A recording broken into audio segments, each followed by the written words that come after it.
هنعمل مع بعض حمام محشي بالفريك. في الاول غسلت الحمام كويس جدا من جوه ومن بره بالملح والدقيق والليمون، وبدات اتبله تتبيله بسيطه كده بالملح والفلفل الاسود. سبته شويه كده على جنب. هنبدا بقى نجهز الفريك، وضفت في حله مكعب زبده وشويه من الزيت، وضفت عليهم كميه من الفريك، شوحته شويه صغيرين كده مع السمنه والزيت، وبعدين ضفت عليه ملح وفلفل اسود، وضفت له الميه بتكون قد كميه الفريك، يعني زي كاني بعمل كده رز بالظبط. سبته لحد ما يستوي نص سوا، خدت منه جزء والباقي بقى سبته على نار هاديه لحد ما يكمل سوا. الجزء اللي اخدته اللي هو نص كده تسويه، هنبدا نحشي بيه الحمام زي ما شايفين كده. طبعا مش بنملى الحمام للاخر عشان طبعا نديله فرصه ان هو يكمل سوا، وبنقفل الرجل بالشكل ده، وكمان الرقبه هنبدا نحشيها بالفريك، ومش هنملاها برده للاخر زي ما قلنا عشان نديله كده فرصه ان هو يستوي.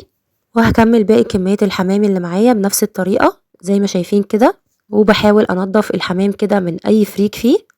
ونبدا بقى نجيب ميه على النار، ضايفه فيها بصل وورق لورا وحبهان وملح وفلفل اسود وبهارات. لما تبدا تغلي معانا نبدا نضيف فيها الحمام بالشكل ده. هنسيبه بقى لحد ما يستوي، بسيبه بقى على نار كده متوسطه لحد ما يستوي معانا. وفي نفس الوقت الفريك سيبناه على نار هاديه زي ما قلنا لحد ما يتشرب كل السوائل اللي فيه ويستوي معانا.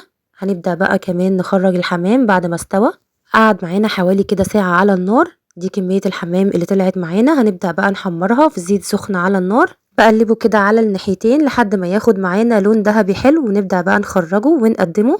قدمت الفريك بالشكل ده، وهقدم عليه الحمام. ودي كده كانت الوصفة معانا النهاردة. عملنا حمام محشي بالفريك بطريقة سهلة وبسيطة، وتغيير طبعا عن الفراخ. بنحاول كده نغير في الاكل ونجدد، والتغيير طبعا مطلوب. وشكل الحمام زي ما شايفين ما شاء الله تحفه جدا، طعمه كان حلو قوي. اتمنى بقى يكون الفيديو عجبكم وتكونوا استفدتوا منه وتجربوا الوصفه ان شاء الله. متنسوش اللايك للفيديو واشتركوا في القناه وفعلوا الجرس عشان يوصل لكم اشعار باي وصفه جديده.